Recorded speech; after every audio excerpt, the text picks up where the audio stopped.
Hello friends, my name is Martina and I am an illustrator and character designer.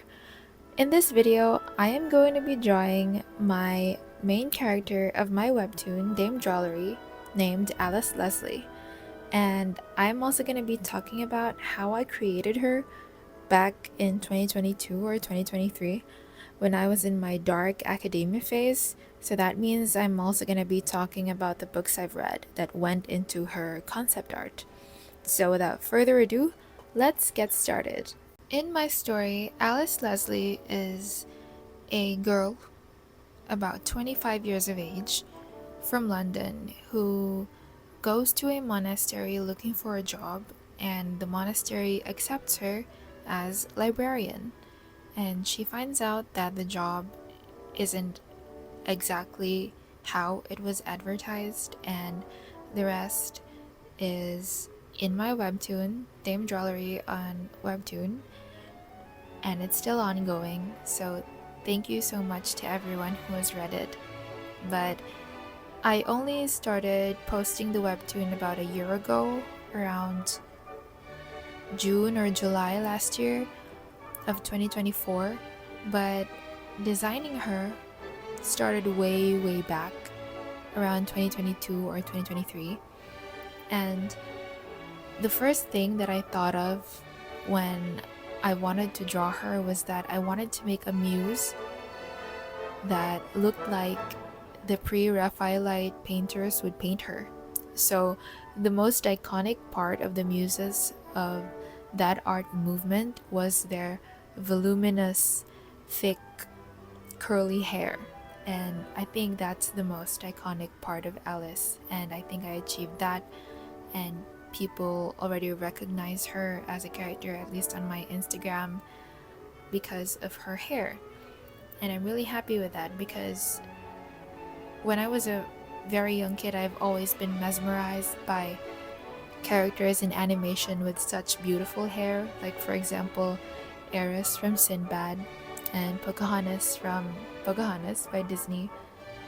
I was always interested in knowing how they did that, because for me, hair is my favorite part to draw. It's always been the most challenging as well. When I was learning how to draw Elsa when I was around 13 years old, I felt like her hair was such a big part of her, so yep, I've got an obsession with hair, I guess. And I think that obsession paid off because I think I can draw hair, any kind of hairstyle right now pretty easily, so there's that. And I also would like to say that there have been many versions of Alice back in the day. When you design a character, the first idea that you have for them, the first drawing that you make, is not likely going to be the final because you're trying to look for them. That's a term that concept artists use in animation, looking for the character exploration. It's like you have an idea of them in your head, but you don't know who they are exactly. And that's why I believe that you should start drawing a character even if you're not 100% sure of who they are or what they look like yet. I also do believe that there is such a thing called information overload when it comes to drawing, because I have experienced many times when I spend too much time on Pinterest, I end up with nothing. I am not able to draw anything because I believe that I have accomplished something by looking at so many pictures and inspiration and mood boards that even though I haven't been able to draw a single line, there's this fake sense of accomplishment that I have because I have researched, quote unquote, researched enough about the character that I'm gonna draw, and I end up with nothing because I have wasted 2 hours scrolling on Pinterest looking at other people's art. And that's why I just most of the time go in blind and just draw whatever I think I want for the character, and just correcting it as you go along is always better than staring at a blank canvas and scrolling on Pinterest, hoping that I can get the perfect reference to draw from. So, that is what I would say is exactly what happened with Alice. In the early stages of her conceptualization, she had way messier hair because I wanted to portray that sort of unkempt Victorian protagonist in an English novel kind of mood for her. Her hair being unkempt would add to an air of mystery surrounding her, and it would just look pretty aesthetic, and it gets people asking why her hair is like that. Is she a mad genius? Is she troubled? Is she hiding something? But it ended up being pretty hard to be consistent with the character design once her hair was pretty messy, and we could always just draw her hair messy in the future anyway. But for the standard reference for Alice, I opted to create a more uniform hair look for her, a uniform hairdo where the strands of her hair follow a consistent pattern and it has more of a singular mass than lots of different strands flying away everywhere, because it just looks chaotic to me. It's beautiful, but it just looks chaotic. It's boils down to a style preference, really. So that's it for the early stages of her character development. After that, I then had to worry about her story because I can't just keep drawing her all the time without telling people about her. Sometimes I really do think that I should have spent a lot of time figuring out world building early on, but we're at this stage already, pretty late into her development, so I guess we'll just have to roll with it. I just stuck with Victorian London because I think it's pretty iconic. I mean, Queen Victoria, and I also played a lot of Assassin's Creed Syndicate back then, so there's that. It's also the only Assassin's Creed game I finished, so that's about the extent of my Victorian England knowledge, sorry to say. I mean, I've of course read a few things about the industrial age back in high school, but I'm more of a medieval history buff than an 1800s history buff.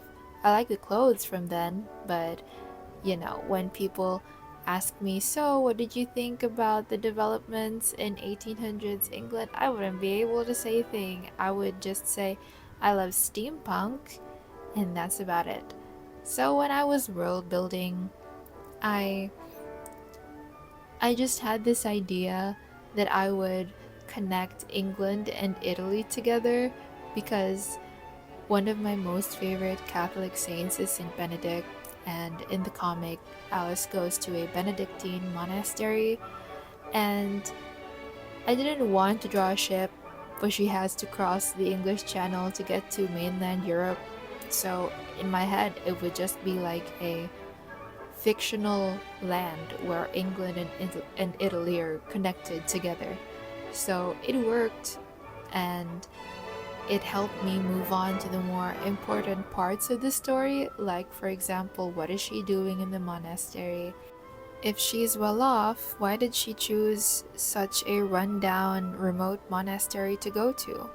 So these were the questions that I had to answer to be able to move on with my comic, and I just ended up creating a story wherein she wanted a change of scenery from her luxurious, extravagant London life, and she thought that maybe if she worked in a remote place with not many people, she'd be able to learn something that her cushy life in London wouldn't teach her. And I guess this is where the dark academia influences in my conceptualization of Alice comes in. In Dark Academia books, the main character usually goes to a place where there's a really old building with secrets, and in this building, there could either be ghosts or people who are hiding something, serial killers, and generally just people with bad intentions. Now, while these gothic novels written in the Victorian era are still within the bounds of dark academia according to Book Talk or Book TikTok, I do believe that dark academia nowadays has become such a popular genre that it can now be classified as murder mysteries instead of like what I thought would be a Victorian inspired story. But that's my fault entirely because I had such different expectations, of course. And since I admit that I spend way too much time on TikTok and enjoying all the creative output that people create and contribute to online spaces like the dark academia community, I had in my head an idea that dark academia was about learning things that were forbidden in the simplest sense. For example, there's a university which teaches kids how to do a forbidden art or a forbidden skill, and they use it for the wrong reasons. And when I read some of the most famous dark academia novels, I was so disappointed that there was none of that forbidden skill part there.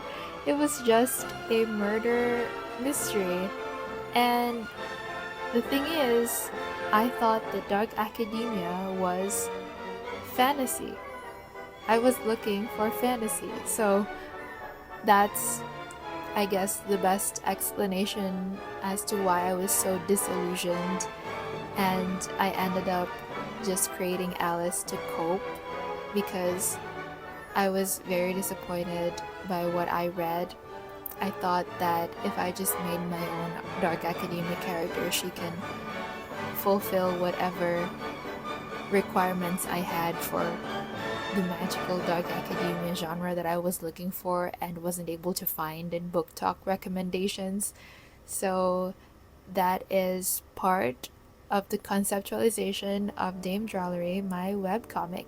I was disappointed with the dark academia books that I've read. Those books that I saw on TikTok, I didn't like them, so I decided to make my own, which is in fact not to address any sort of area in the publishing industry. I don't want to solve any problems by making this story. I just wanted to make something for myself, basically, and I think I was able to accomplish that by releasing my webcomic last year.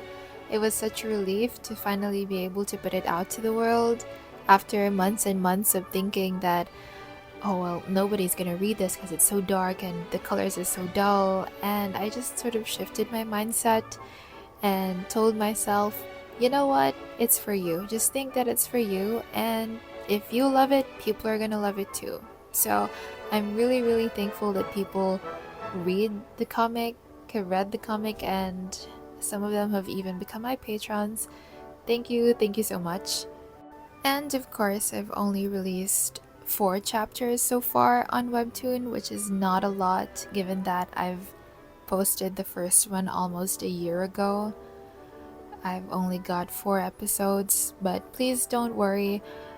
The wait is taking so long because I've completely rewritten the world building for Alice because I've seen more than just a few hiccups in the story that I initially wrote, and now I've got a more solid world building. It's not perfect yet, but it's definitely going to answer some of the questions that readers have been asking. Like, for example, why is Julio a skeleton? Why can Alice see undead beings? Stuff like that, which were things that I just ignored in the beginning because I was so focused on creating the character art. Like I said, that I didn't really ask myself what kind of mechanic my world would have. Does Alice just sort of see dead people on command, or does it only happen during a certain circumstance? Stuff like that. I've ironed it out, and hopefully the wait is going to be worth it because I've already figured out some stuff that I haven't been able to answer last year, a few months back. And that's why the last episode I posted was back in October. And this is the final drawing, you guys. Thank you so much for watching. I hope you learned something by watching the time lapse, and I'll see you next time. Goodbye.